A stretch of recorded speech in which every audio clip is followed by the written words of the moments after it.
मंत्रपाठः।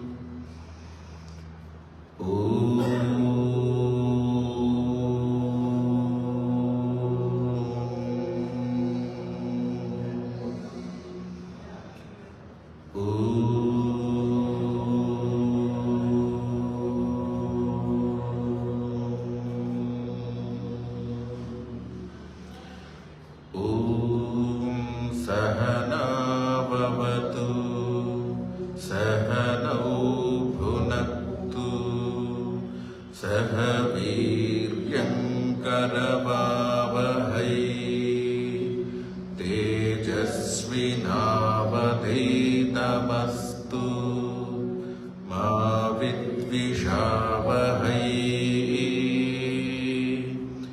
ॐ शान्ति शान्ति शान्तिः। श्री परमात्मने नमः। श्री गुरुभ्यो नमः। ओम। श्रीमद् भगवद गीता की कक्षा में आप सभी का हार्दिक स्वागत है। तो हम सांख्य योग नामक द्वितीय अध्याय को देख रहे हैं। इसमें भगवान श्री कृष्ण जी सत्य और असत्य के विषय में बहुत ही अच्छी तरह से समझा रहे हैं कि भगवान श्री कृष्ण जी का जो दार्शनिक चिंतन है सामान्य व्यक्ति से बहुत ही अधिक है। हम सत्य असत्य में भेद नहीं कर पाते हैं। इस कारण से हम अपने अपने विषयों में फंसे हुए रहते हैं। जिस प्रकार अर्जुन अपने स्वजनों को खोने का जो दुख विलाप कर रहे थे, उसको बताने के लिए, उसको समझाने के लिए किस किस तरह की जो बातें अलग अलग ढंग से समझाने का जो उपक्रम कर रहे हैं। सबसे पहले कहा है, भाई जिस विषय का शोक करना ही नहीं था तूने उसी विषय में शोक किया। क्योंकि शोक एक मनोविज्ञान कहता है, शोक कब होता है कि हम सोचते हैं कि उससे हमारा लाभ होगा, लाभ हो रहा है, सुख मिलता है, वो सुख हमसे छीना जा रहा है, उसको खोने का जब डर होता है ना, तब शोक होता है।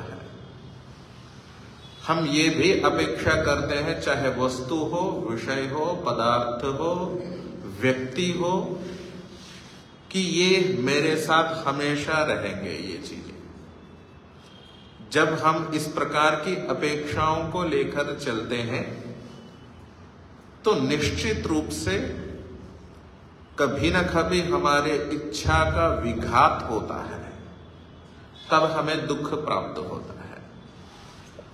और जितने अंश में जिस विषय में जितनी मात्रा में हमें दुख प्राप्त होता है, तो समझ लीजिए उतने अंश में, उस विषय में, उतनी मात्रा में हमारी अविद्या है।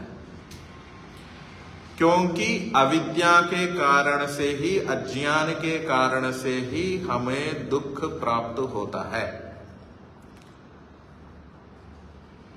हम व्यक्ति के विषय में सोचने लगते हैं कि ये हमारे साथ हमेशा रहेंगे,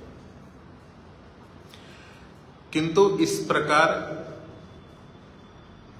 शरीर जो है पंचभूतों से बना हुआ है, उत्पन्न हुआ है, और सिद्धांत है जो जो भी उत्पन्न होता है वह वह नष्ट होता है।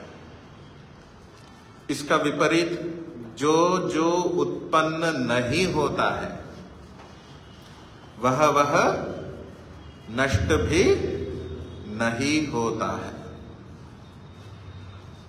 यह सिद्धांत फिर एक बार दोहरा रहा हूं, आप लोग समझ लीजिए। जो जो उत्पन्न होता है वह वह नष्ट होता है। इसका विपरीत जो जो उत्पन्न नहीं होता है वह वह नष्ट भी नहीं होता, अर्थात नित्य है। तो शरीर पंचभूतों से बना हुआ उत्पन्न होता है और शरीर में रहने वाला शरीरी जो है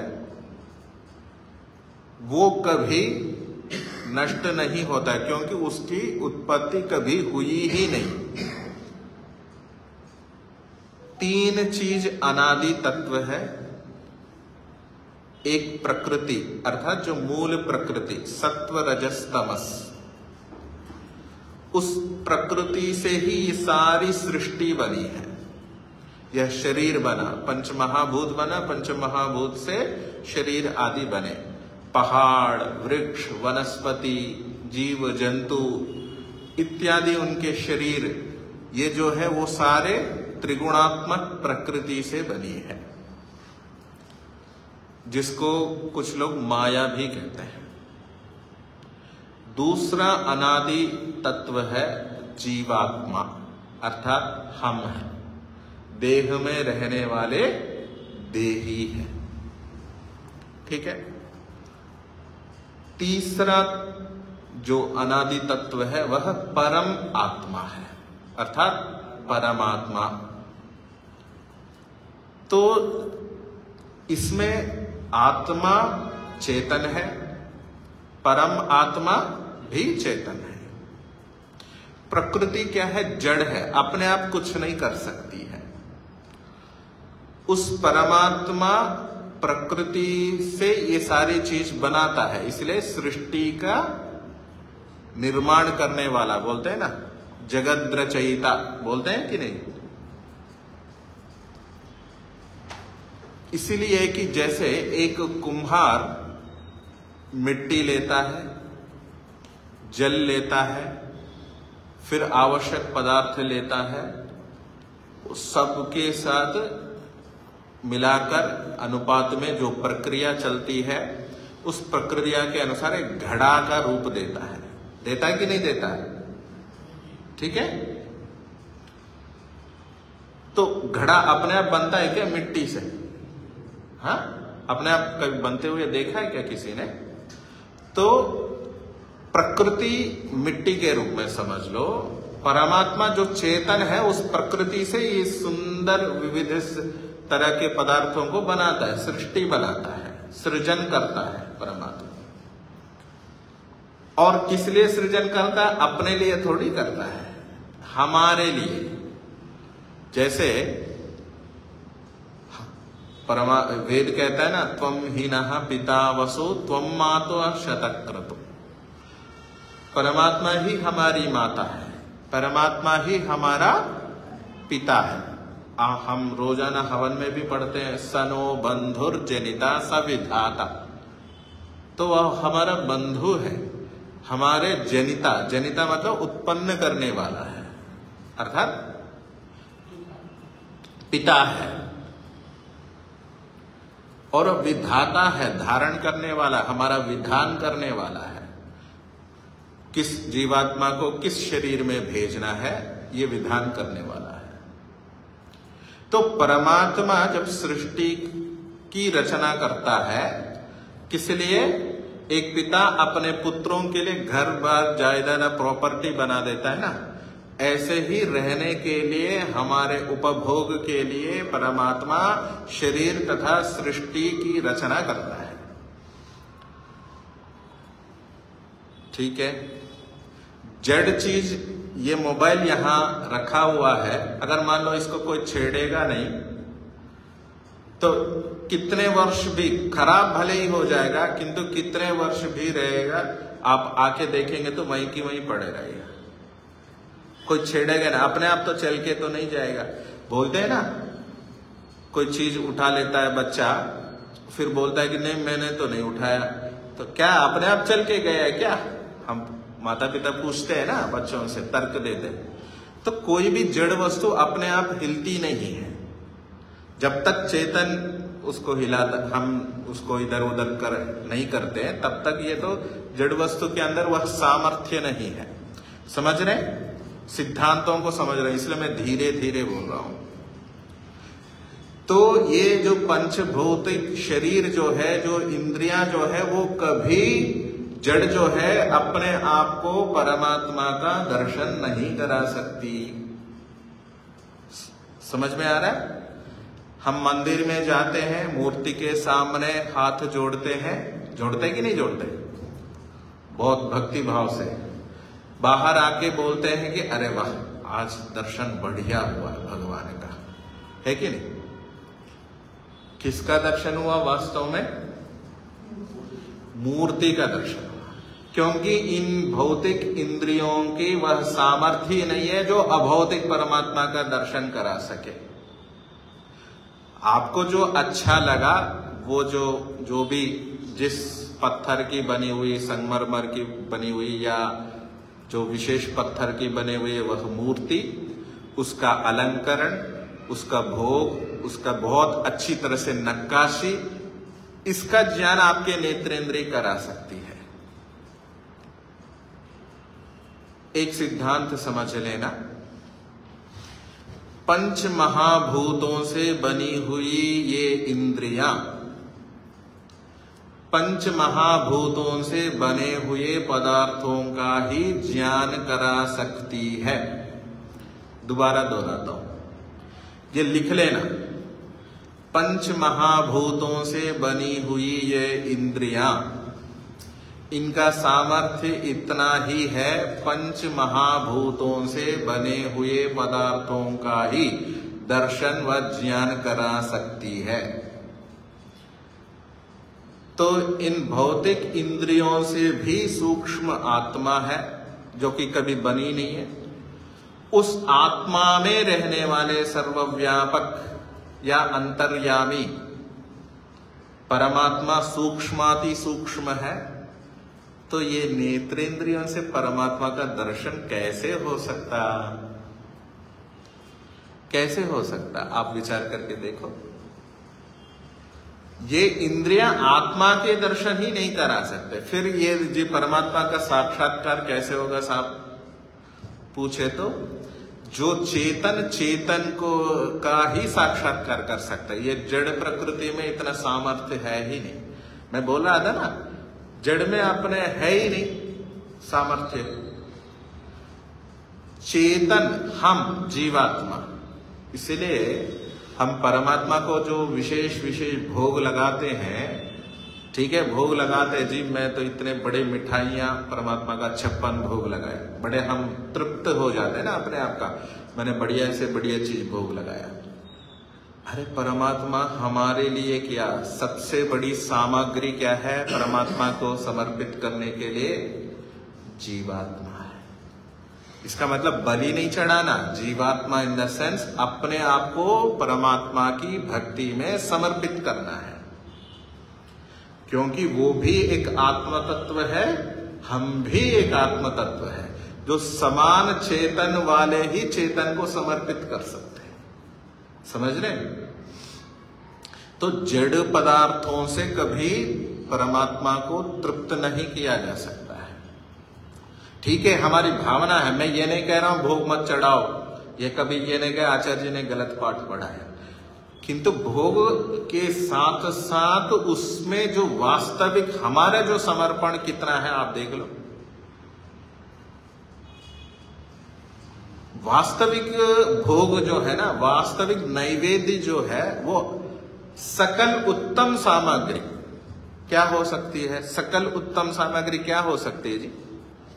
एक विशेष एक्सट्रीम सुप्रीम पावर को समर्पित करने के लिए क्या ये भौतिक वस्तुएं हो सकती है सामग्री समर्पित करने? तो मनुष्य तृप्त हो सकता है, क्योंकि वो भी उसका शरीर जो है भौतिक से भूतों से बना हुआ शरीर है, तो मनुष्य तृप्त हो सकता है। किंतु परमात्मा को हम तृप्त कैसे करेंगे? अपने आप को भक्ति में समर्पित करना है।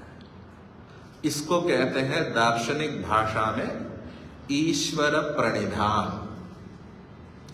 आप छठे अध्याय में देखेंगे, हालांकि भूमिका काफी हो गई आज, हम छठे अध्याय में देखेंगे कौन परमात्मा का प्रिय भक्त होता है, कौन व्यक्ति परमात्मा का अत्यंत प्रिय होता है, वो वहां देखेंगे। ठीक है, छठे अध्याय में बहुत विस्तार से बहुत बार आएगा। सच में प्रियः, सच में प्रियः, कौन मेरा प्रिय है? तो वास्तव में भक्ति इस प्रकार होनी चाहिए। आजकल क्या है, गणेश उत्सव गया ना अभी, मैं देख रहा था, दक्षिण में भी, यहां भी देख रहा था, और भी देख आप, और अन्य स्थलों में भी देख सकते। बस भगवान को थोड़ी बहुत भोग लगाने का नाटक हुआ, क्षमा करना मैं बहुत आलोचनात्मक कह रहा हूं, तो भोग चढ़ाने का नाटक करता, फिर यहां से डीजे बजते हैं दारू वाले। हाँ, वो परमात्मा की भक्ति नहीं है, ये सबसे गलत है। हाँ, नाच गाना चलता है, नहीं नाच गाना चलता है, आप 10-11 दिन गणेश जी को बिठाते हो, पूजा करते हो, और फिर उनको ऊपर पानी फेंकते तो छड़ते उनके ऊपर, वो तो सबसे गलत है।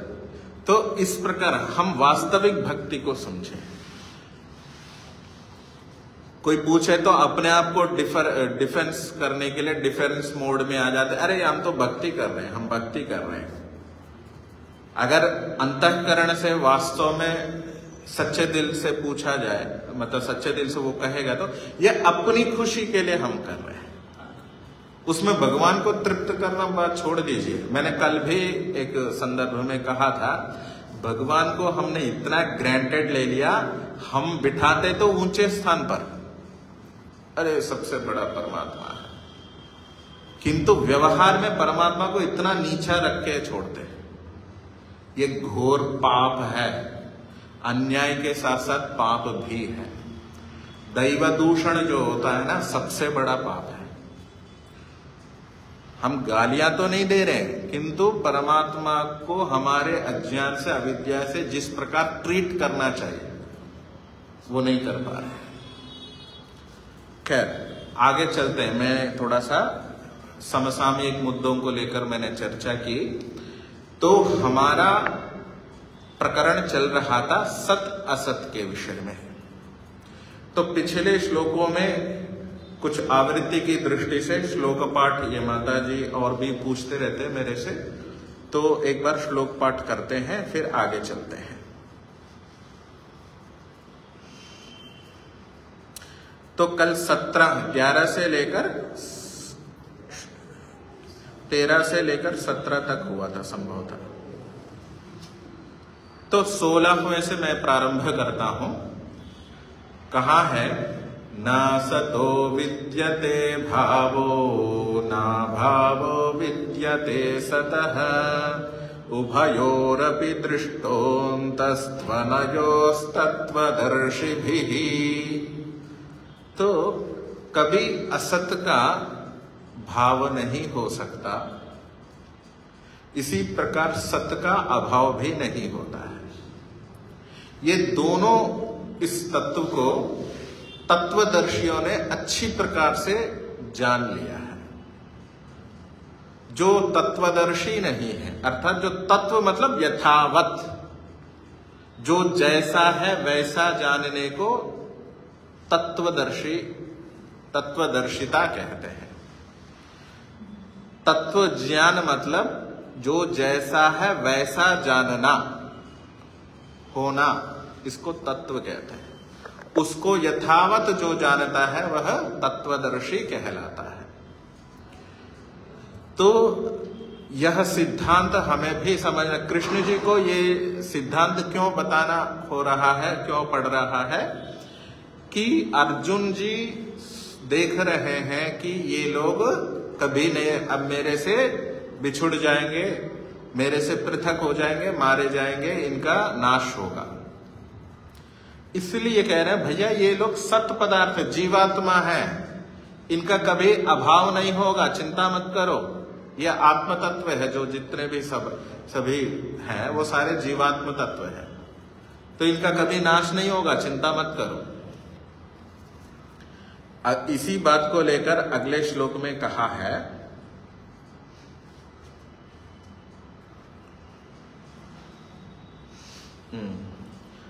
अविनाशी तु तद्विद्धि येन सर्वमिदं ततं विनाशमव्ययस्यास्य न कश्चित् कर्तुमर्हति। कहा है अविनाशी तु तद्विद्धि, जो सत्य है उसको अविनाशी के रूप में जानो, अविनाशी के रूप में तू जान, जिससे ये सारा प्रपंच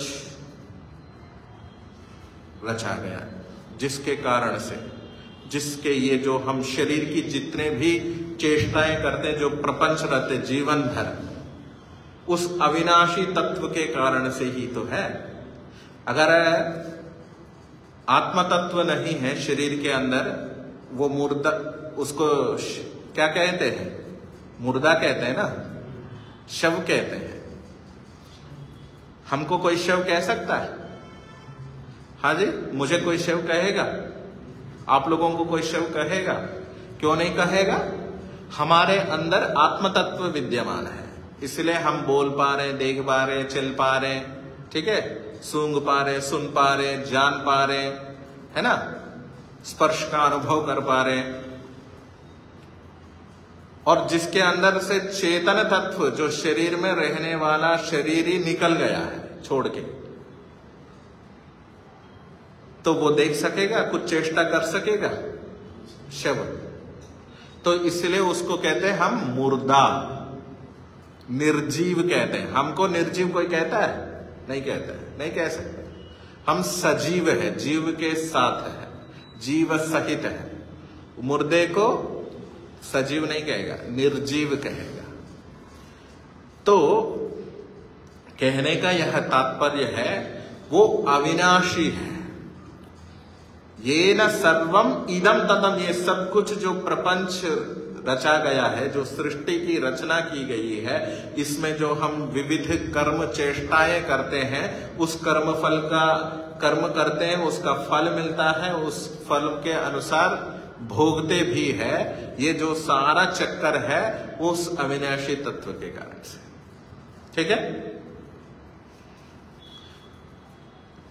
अविनाशी तत्व कर्म करता है शरीर के माध्यम से, इसलिए कर्म फल होता है। और इस अव्ययी आत्मा का, अव्ययी आत्मा का अर्थात जो अविनाशी, कभी व्यय को प्राप्त नहीं होता।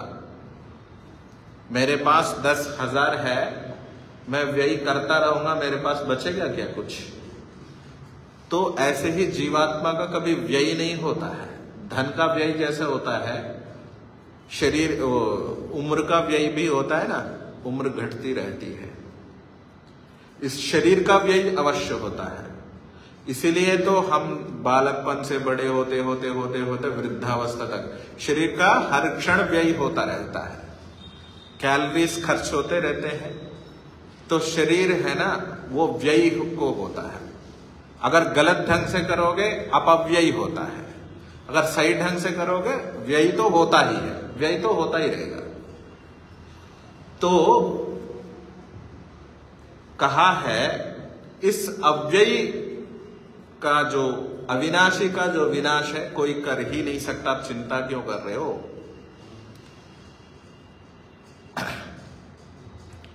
भागवत पुराण में एक जगह आई है बात, नित्यदा ह्यंग भूतानि भवन्ति च न भवन्ति च।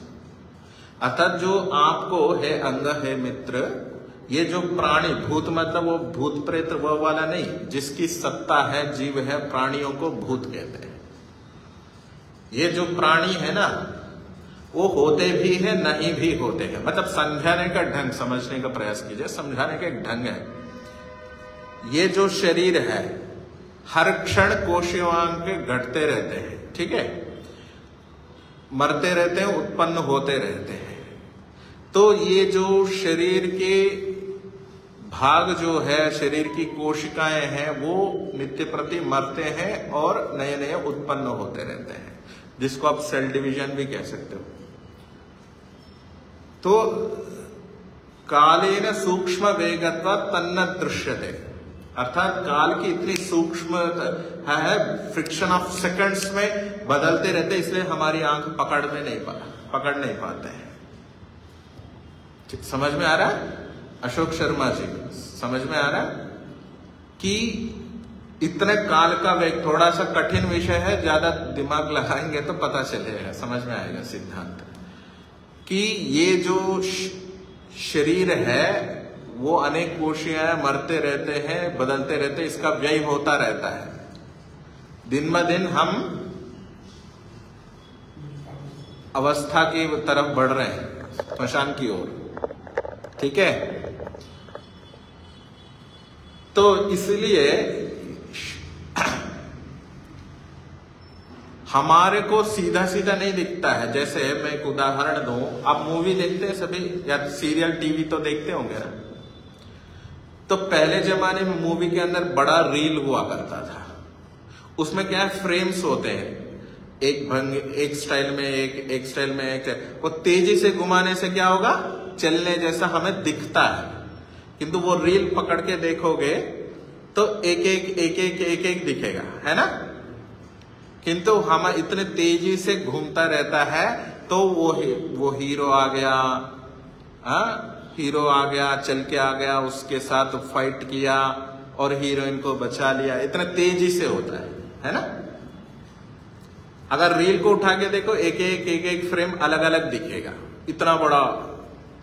तो ऐसे ही इस शरीर में इतने हमारी इंद्रियां इतनी पकड़ नहीं पाती है, इतने तेजी से है, तो ये व्यय है।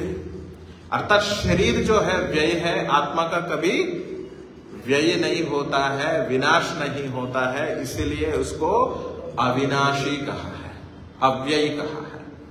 तो इस अविनाशी आत्मा का जो विनाश है, आज तक किसी ने किया नहीं और कोई कर पाया है और आगे कोई कर पाएगा। तो इसलिए चिंता मत करो।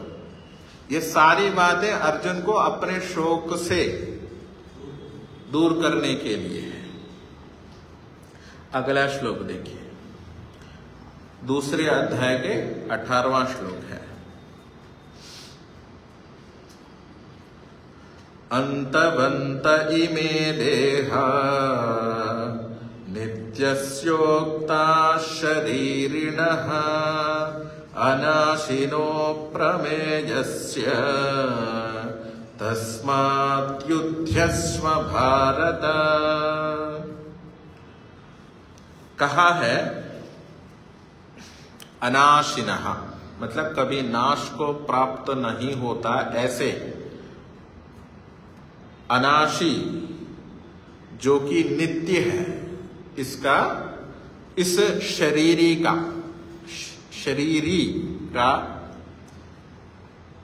ये जो देह है ना, शरीरी के ये देह है, वो अंत वाले हैं, अंतवंतः, अर्थात ये अंत वाले हैं।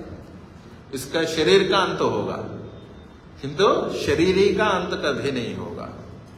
तो अंतवंत इमे देहा, ये अंत वाले ये शरीर है, किसके, नित्यस्य शरीरिणः, अर्थात जो नित्य अविनाशी जो शरीरी है, उसके ये देह जो है ना, ये अंत वाले हैं। इसलिए तस्मात् युद्धस्व, ये सिद्धांत जानकर अपने युद्ध करो।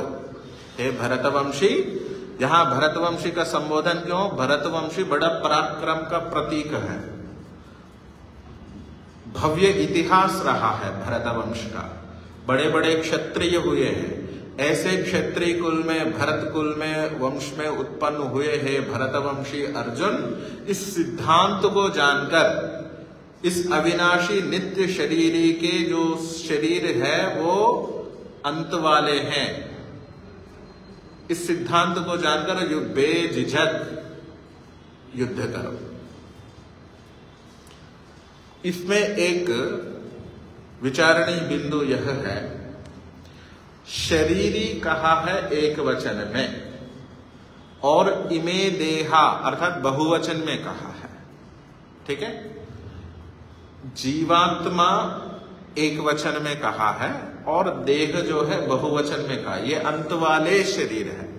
इस शरीरी के ये अंत वाले शरीर है जी। एक जीव का एक ही शरीर तो होता है। अब शरीर बहुवचन में, देह का वचन बहुवचन में क्यों किया, एक शंका हो सकती है। तो यहां कहा गया है कि हमारे बहुत सारे तीन शरीर होते हैं। एक तो स्थूल शरीर दिखता है, दूसरा सूक्ष्म शरीर और कारण शरीर, ठीक है ना। तो ये जो शरीर तीन है इसलिए बहुवचन का प्रयोग। ये जो शरीर है वो, ये जो भौतिक शरीर है हमारे सामने नष्ट होता है। ये सूक्ष्म शरीर जो है वो मुक्ति तक साथ आता है, मुक्ति के बाद नष्ट हो जाता है, मुक्ति मिलते ही नष्ट हो जाता है। तो और इस रूप में भी ले सकते हैं जो एक जीवात्मा के इतने सारे शरीर धारण करते, कभी मनुष्य के रूप में, कभी पुरुष के रूप में, कभी स्त्री के रूप में, कभी पशु के रूप में, कभी और कुछ किसी के रूप में, विभिन्न योनियों के प्राणियों शरीरों का धारण करते हैं। इसलिए ये बहुत सारे शरीर में रहने वाले जो अविनाशी नित्य शरीरी है वो हमेशा रहेगा और उन शरीरों का तो अंत है, अंत होगा ही। जो मैंने पहले ही बताया नष्ट होगा, यह सिद्धांत है। शरीर में रहने वाले आत्मा है वो कभी नष्ट नहीं होगा, ठीक है।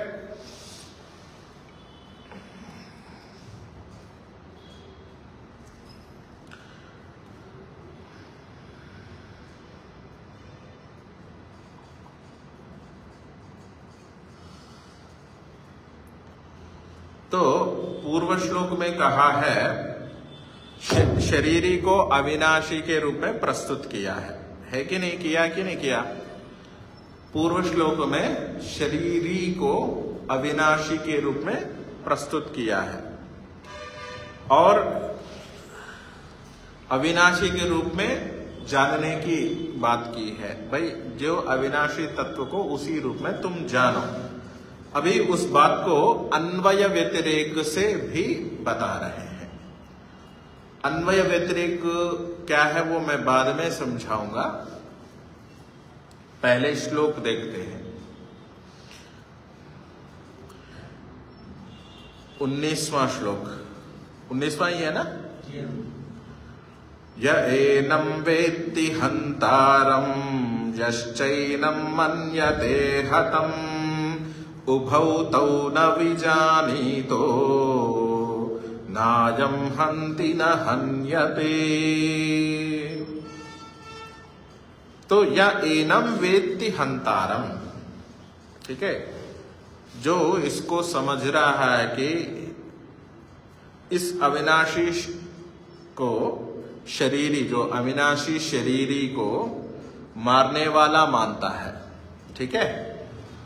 इस अविनाशी शरीरी को, शरीर बार बार कंफ्यूज मत होना, शरीर अलग है, शरीर में रहने वाला शरीरी अलग है।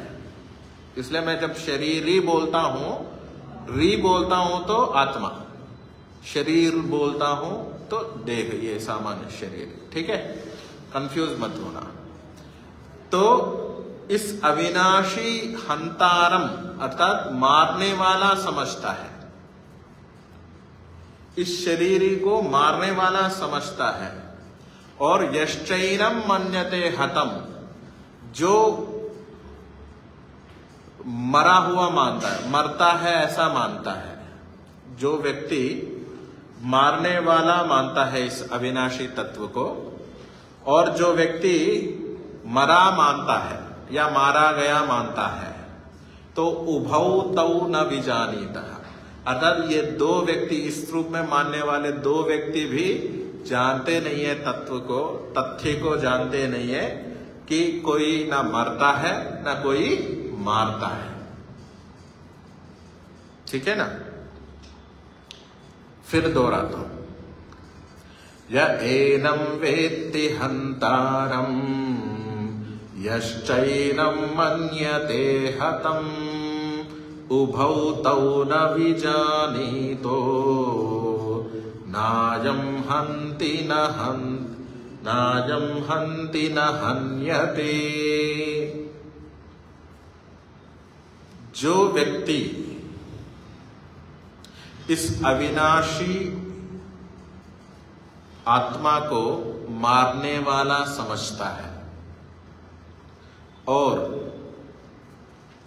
जो व्यक्ति इस अविनाशी आत्मा को मरा हुआ या मरने वाला समझता है, तो ये दोनों नासमझ है, क्योंकि ना कोई मारता है ना कोई मरता है, मरने वाला है, क्योंकि नित्य तत्व है। किसको कौन क्या मारेगा? नित्य तत्व को। तो आप सोच रहे होंगे तुम मार रहे हो तो तुम्हारे दादा और गुरु इत्यादि भाई सगे संबंधी मर जाएंगे, और बोल रहे हो ना कि मैं हत्यारा बन जाऊंगा और वो लोग मर जाएंगे। ऐसा कोई नहीं जानते हैं, तुम तथ्य को नहीं जानते। कोई ना मारता है ना कोई मरता है।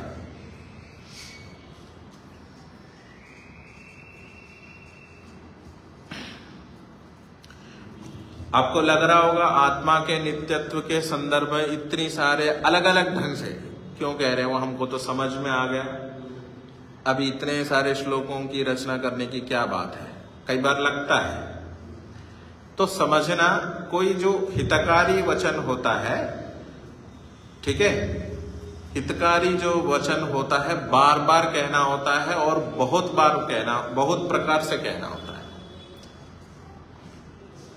अच्छा, 5000 वर्ष हो गए भगवत गीता का उपदेश होकर, इससे अधिक हो गए ना, तो फिर भी हम सुधरे क्यों नहीं? फिर इतने वर्ष होने के बाद भी इतने सुधरे क्यों नहीं हम?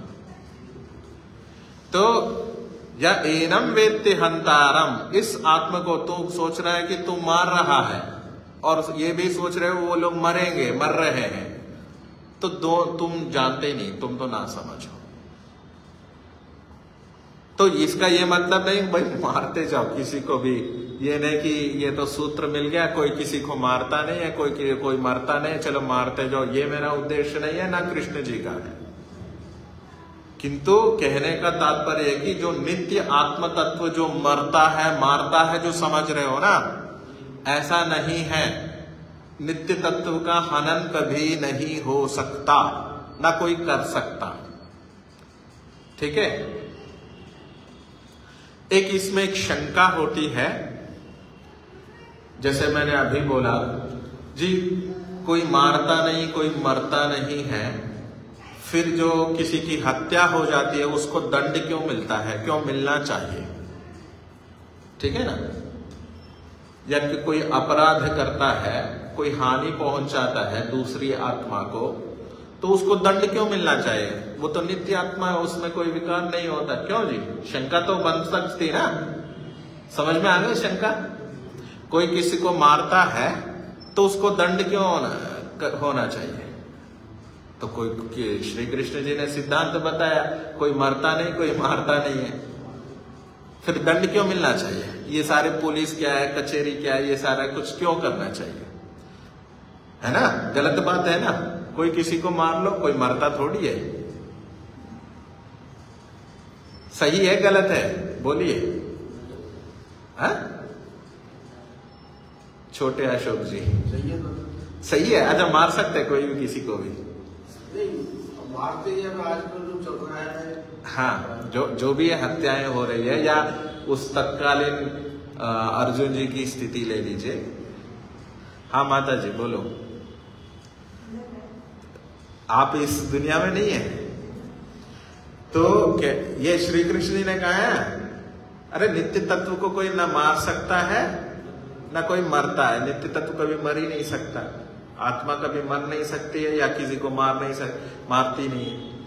कौन किसी को मार नहीं सकता, कोई मर नहीं सकता, ठीक है।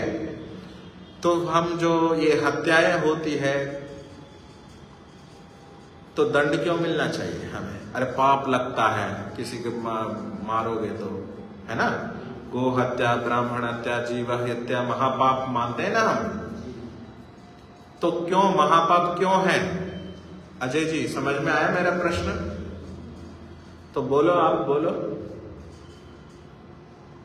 प्रश्न समझ में आया? तो मार ही नहीं सकता कोई, मर नहीं सकता, पाप क्यों लगना चाहिए? कोई जीवात्मा का बिल्कुल हटा सकता है थोड़ी? नहीं, मारना तो पड़ेगा, मैं मना नहीं कर रहा हूं। अब मान लो अच्छे व्यक्ति को मार दिया, समझ लो आप, आपके रास्ते में कोई आ गया, उसको आपने मार दिया,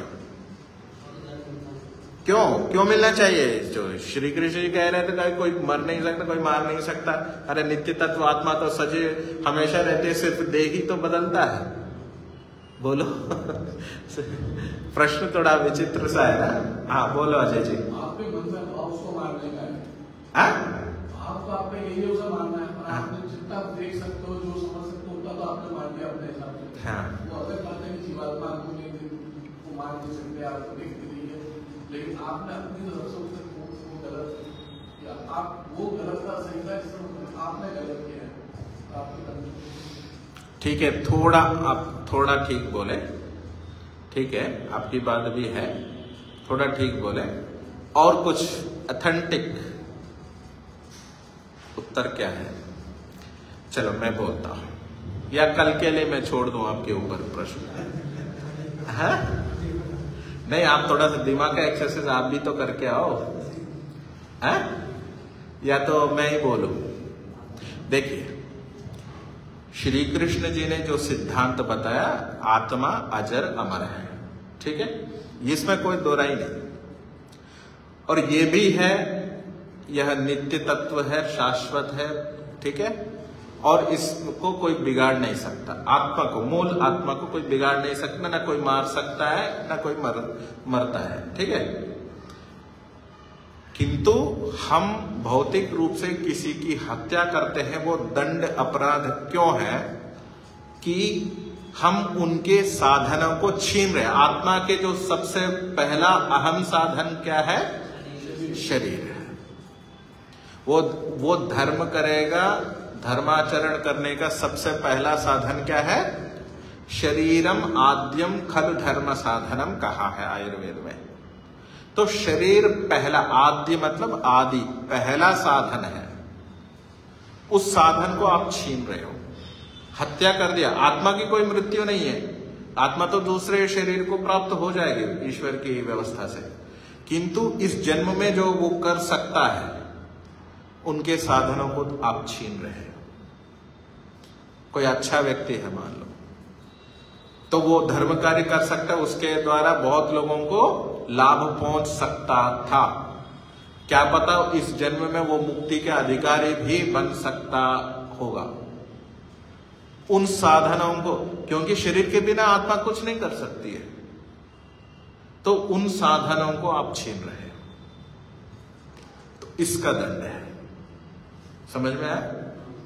हाँ, हम किसी के साथ छीना झपटी करके या धोखाधड़ी से हम जो साधन छीनते हैं, उसका दंड मिलता है कि नहीं मिलता है?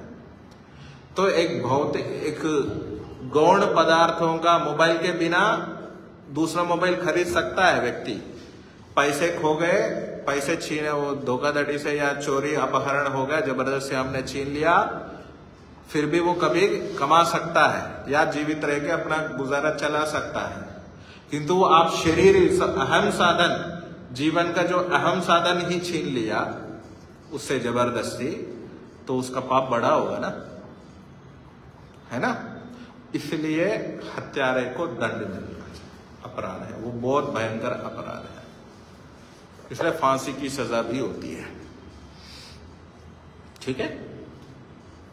और फिर अधर्मियों की बात ही कहना क्या है। मैंने अनेक शास्त्रों के उदाहरण आपके समक्ष पहले भी रखे बहुत सारे, कि अधर्मी व्यक्तियों को बिना सोचे समझे भी मारने का विधान है शास्त्रों में। फिर भी आज कानून व्यवस्था है अपने पास।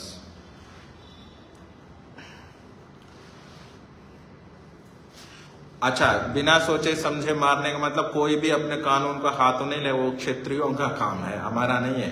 इसलिए हम पुलिस थाने में रिपोर्ट करावें। आजकल की जो व्यवस्था समाज ने बनाई वो पुलिस की व्यवस्था, कानून की व्यवस्था, और कचहरी कोर्ट्स में हम कानून को अपने हाथ में नहीं लेना है। हाँ, बहुत ज्यादा आतंकवादी आ गया बिल्कुल उसके बिना, तो वो कानून भी हमें छूट देता है। प्रोटेक्शन में, सेल्फ प्रोटेक्शन में जो मारना है वो अपराध नहीं माना जाता है कि नहीं। तो इस रूप में तो कह रहे हैं कि या एनम वेत्ति हंतारम यश्चैनम मन्यते हतम उभौ तौ न विजानीतः नायम हंति न हन्यते। तो दोनों नहीं जानते हैं। कौन दोनों? जो सोच रहा है कि इस अविनाशी तत्व मारने वाला है, ठीक है, और सोच रहा है कि ये अविनाशी आत्म तत्व मरने वाला है। ये दोनों व्यक्ति नहीं जानते हैं कि आत्मा ना मारता है ना मरता है, ठीक है, ये है।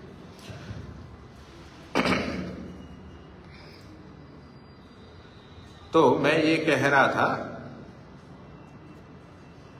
अपने प्रकृति को प्रकृतिवत यदि समझेंगे, प्रकृति इन द सेंस शरीर, जो प्रकृति से बने, सत्व रजस तमस से पांच भौतिक पंच महाभूत बने, पंच महाभूतों से शरीर बना, मतलब एक तरह से मूल प्रकृति है सत्व रजस तमस है। तो हलवा बनाने के लिए आप क्या करते हैं? एनपीजी, पहले आटा लेते हैं, फिर घी लेते हैं, चीनी मीठा लेते हैं, ठीक है, फिर स्टोव में पकाते हैं, ठीक है, और कुछ ऐड करना है उसमें ड्राई फ्रूट्स डालते हैं, सूखे मेवे डालते हैं, ठीक है, इलायची डालते हैं और स्वाद बढ़ता है ना। ऐसे ही परमात्मा भी सत्व ले लिया, रजस ले लिया, तमस प्रकृति ले ली, ये तीन कणों को ले लिया और तीन कणों से अलग अलग अलग बनाया, ठीक है। जैसे हम आटा ले ली, घी ले लिया, चीनी ले लिया, कभी हलवा बना दिया, कभी कुछ लड्डू बना लिया, कभी चक्की बना लिए, है ना, कुछ और बना लिया। और आप रोटी की लोई लेते हो, रोटी भी बना सकते हो, पराठे भी बना सकते हो, आलू पराठे भी बना सकते हो, मूली पराठे भी बना सकते हो, अपने हिसाब से अलग अलग बना सकते हो। आटा तो वो बाटी भी बना सकते हो तो वो मूल प्रकृति का आटा ही तो है ना। तो ऐसे ही परमात्मा भी सत्व रजस तम मूल प्रकृति को लेकर सृष्टि में विभिन्न पदार्थ बनाए, ठीक है ना। ये है, इसलिए वेदांत दर्शन में कहा है जन्माद्यस्य यतः, अर्थात ये जो समस्त सृष्टि है वो परमात्मा से ही निकली है, अर्थात परमात्मा ने बनाया। इसका जो उपादान कारण है मूल प्रकृति है। जिस प्रकार घड़े की मूल प्रकृति क्या है? मिट्टी है। मिट्टी के बिना घड़े का सोच भी नहीं सकते आप, ठीक है। हाँ, बाद में जो उसमें पानी छिड़कना है वो सारे कुछ है ही कारण, किंतु जो मूल प्रकृति उपादान कारण उसको कहते हैं। थोड़े से आपके लिए शब्दावली नई हो सकती है, समझने का प्रयास करें। जो जिसके बिना बन ही नहीं सकता उसको उपादान कारण बोलते हैं। तो घड़ा जो है मिट्टी के बिना बन नहीं सकता, सोने का कोई आभूषण है, ठीक है, कड़ा है या जो माताएं पहनती हैं, मेरे जो बालियां हैं, तो वो सोने के बिना बन ही नहीं सकता, ठीक है। वो अलग मेटल से बना, वो अलग विषय है, उसके बिना वो भी नहीं बन सकता। तो ये मूल उपादान कारण है, ठीक है। तो अणु अणु में, घड़े में अणु अणु में व्याप्त क्या है? मिट्टी है। तो इसलिए घड़े का जो मूल कारण है वो मिट्टी है। ऐसे ही ये जो विभिन्न तरह की जो प्रकृति, पहाड़, वृक्ष, वनस्पति, मनुष्यों के शरीर, प्राणियों के शरीर इत्यादि जो है उसकी रचना कौन करता है? ईश्वर। किससे करता है? ईश्वर के लिए भी कुछ तो सामग्री चाहिए ना बनाने के लिए, वो सत्व रजस तमस प्रकृति है। समझे? वेद मंत्र भी कहता है, हम रोजाना पढ़ते हैं हवन में, ईश्वर स्तुति प्रार्थना उपासना मंत्र में 8 मंत्र है, इसलिए स्वामी जी ने छांट छांट के वो किए हैं। यह प्राणतो निमिषतो महित्वैक इद्राजा जगतो बभूव, नहीं यही है। या ईशे अस्य द्विपदश्चतुष्पदः कस्मै देवाय हविषा विधेम, यजुर्वेद का मंत्र है।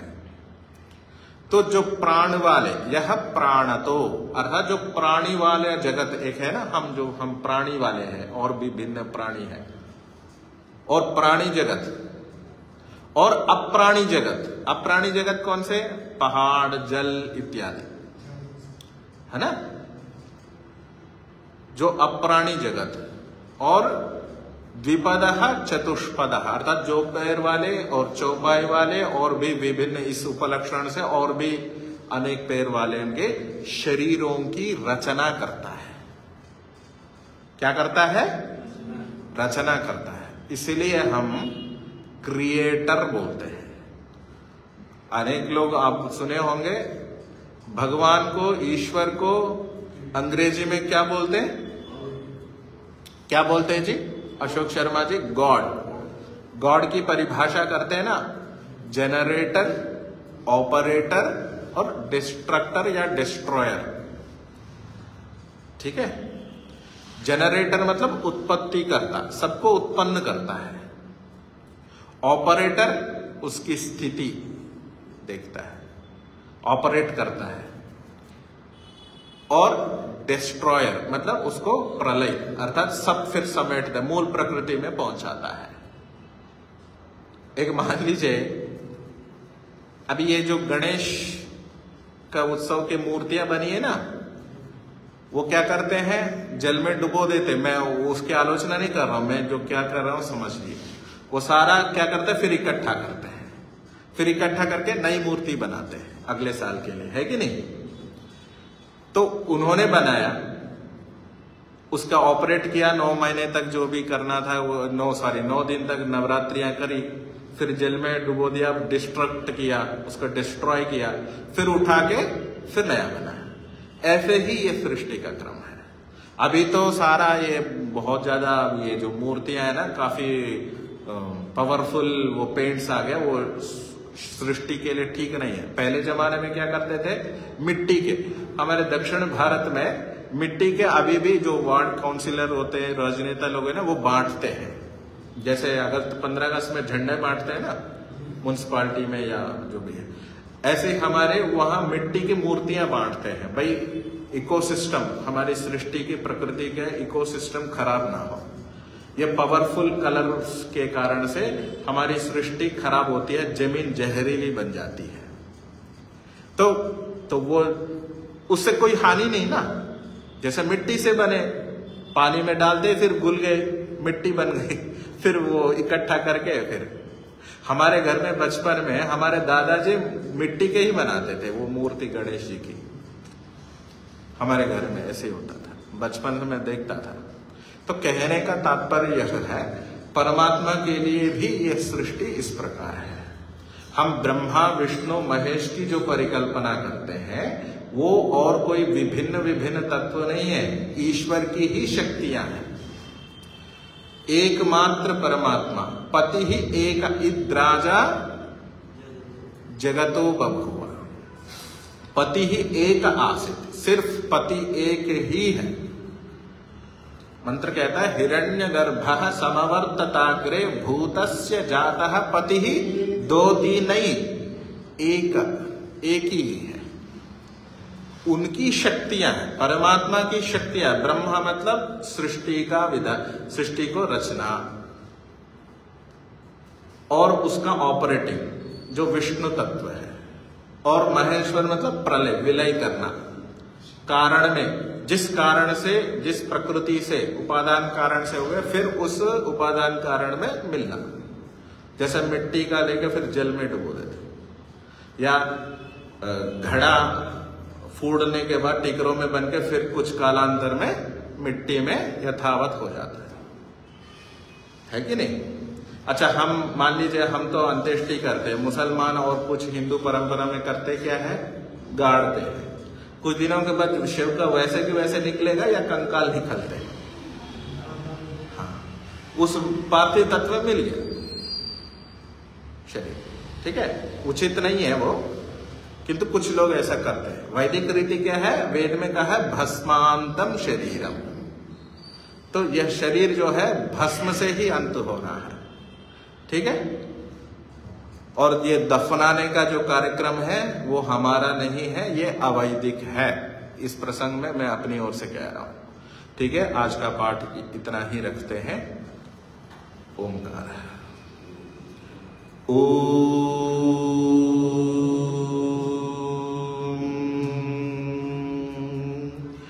शांति शांति शांति। श्री परमात्मने नमः। श्री गुरुभ्यो नमः। ओम सबको सादर नमस्ते जी।